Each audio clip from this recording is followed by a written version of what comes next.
So ಎಲ್ಲರಿಗೂ welcome friends. Second blog continuation ಮಾಡ್ತಾಯಿದ್ದೀನಿ. So ನಾನು ಹೇಳ್ದಂಗೆ ಟೆಂಪಲ್ಗೆ ಹೋಗ್ತಾಯಿದ್ದೀವಿ ಅಂತ ಹೇಳಿದ್ದೆ. ಸೊ ತುಮಕೂರು ಡಿಸ್ಟಿಕ್ ಹುಲಿಯೂರು ದುರ್ಗಾ ಟೆಂಪಲ್ಗೆ ನಾವಿವಾಗ ರೀಚ್ ಆಗಿದ್ದೀವಿ. ಸೊ ಪೂಜಾ ಸಾಮಾನೆಲ್ಲ ಹೊರಗಡೆ ತಗೋತಾ ಇದ್ದೀವಿ.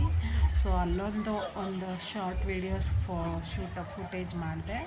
ಸೊ ಹೋದ ತಕ್ಷಣವೇ ನಮಗೆ ದೇವರಿಗೆ ಎಷ್ಟು ನಮ್ಮ ಪ್ರೇಯರ್ಸ್ನ ದೇವರಿಗೆ ಮೀಸಲಿಡ್ತೀವಿ, ದೇವರು ಅದನ್ನು ಎಷ್ಟು ಆಲಿಸ್ತಾನೆ, ನಮಗೆ ಎಷ್ಟು ಒಳ್ಳೇದು ಮಾಡ್ತಾನೆ.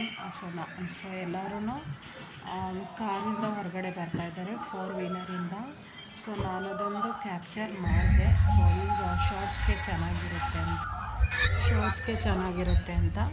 ಸೊ ಒನ್ಸ್ ಫಾರ್ ಅಲ್ಲಿ ರೀಚ್ ಆದಮೇಲೆ ನಾವು ಟೆಂಪಲ್ಗೆ ಹೋಗ್ತಾ ಇದ್ದೀವಿ ಫ್ರೆಂಡ್ಸ್. ಸೊ ಎಲ್ಲರೂ ಪೂಜಾ ಐಟಮ್ಸ್ನೆಲ್ಲ ಪ್ರಿಪೇರ್ ಮಾಡಿಕೊಂಡು ಟೆಂಪಲ್ಗೆ ರೀಚ್ ಆಗ್ತಾಯಿದ್ದೀವಿ. ಸೊ ಆನ್ ದಿ ವೇ ಹೋಗ್ತಾ ಟೆಂಪಲ್ ಬಿಫೋರ್ ಆ್ಯಂಡ್ ಆಫ್ಟರ್ ಏನೇನು ಸನ್ನಿವೇಶಗಳು ನಡೆಯುತ್ತೆ ಅದೆಲ್ಲ ಕ್ಯಾಪ್ಚರ್ ಮಾಡ್ತಾಯಿದ್ದೀನಿ ಸ್ನೇಹಿತರೆ. ಸೊ ನೋಡೋಣ ಬನ್ನಿ.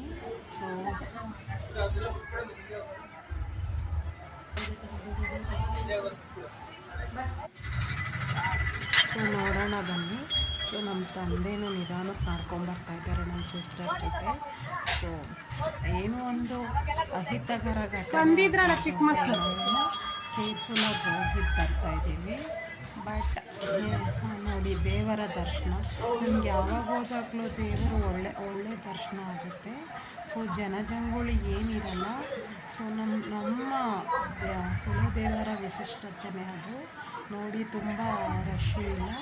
ಸೊ ನೋಡಿ, ಮುಂದೆ ನಂದಿಯ ವಿಗ್ರಹ ಕೆತ್ತಲಾಗಿದೆ. ನಂದಿ ಯಾವಾಗಲೂ ದೇವ್ರನ್ನ ರಕ್ಷಣೆ ಮಾಡೋ ಸಂಕೇತವಾಗಿದೆ.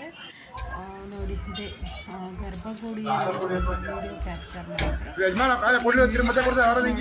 ಏನು ತೊಂದರೆ ಮಾಡಲ್ಲ, ದೇವಸ್ಥಾನ ಟ್ರಸ್ಟ್ ಅವರು. ಸೊ ದೇವರನ್ನು ಕಣ್ತುಂಬ ಮನಸ್ಸಾರ ನೋಡಿ ನಾವು ಬಂದ್ವಿ. ಸೊ ನೋಡಿ,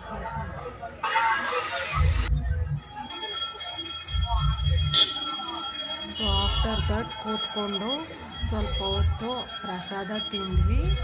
ಆಮೇಲೆ ಸ್ವಲ್ಪ ಹೊತ್ತು ಎಲ್ಲರೂ ಸ್ವಲ್ಪ ಹೊತ್ತು ದೇವ್ರನ್ನ ಧ್ಯಾನಿಸಿದ್ವಿ. ಆಮೇಲೆ ಒಂದು ಕಾಯಿ ಹೊಡೆಯುವಂಥ ಒಂದು ಸನ್ನಿವೇಶ ನಡೀತಲ್ಲಿ, ಕಾಯಿ ಹೊಡೆಯುವಂಥ ಒಂದು ಪ್ರೋಗ್ರಾಮ್ ನಡೀತು.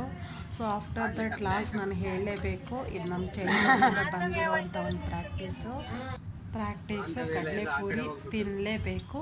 ಸೊ ಇದಾಗಿತ್ತು ಇವತ್ತಿನ ಬ್ಲಾಗ್. Thank you.